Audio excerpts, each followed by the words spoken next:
Alright, what you're going to need is you're going to need a standard tension wrench, a standard, standard pick, and you put tension, you insert this inside there, and you're gonna put tension that way, and then you're gonna put the pick in, and just start from the back and work your way forward,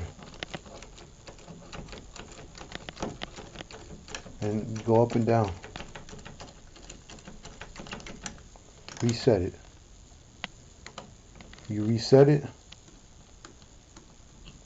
by going to the start again, and you jiggle it up and down. You kind of feel around for anything that's smaller.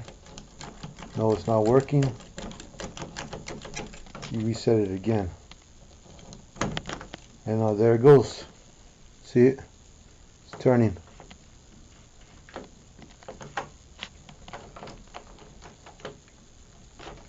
That's how you pick a lock. Alright, there you go.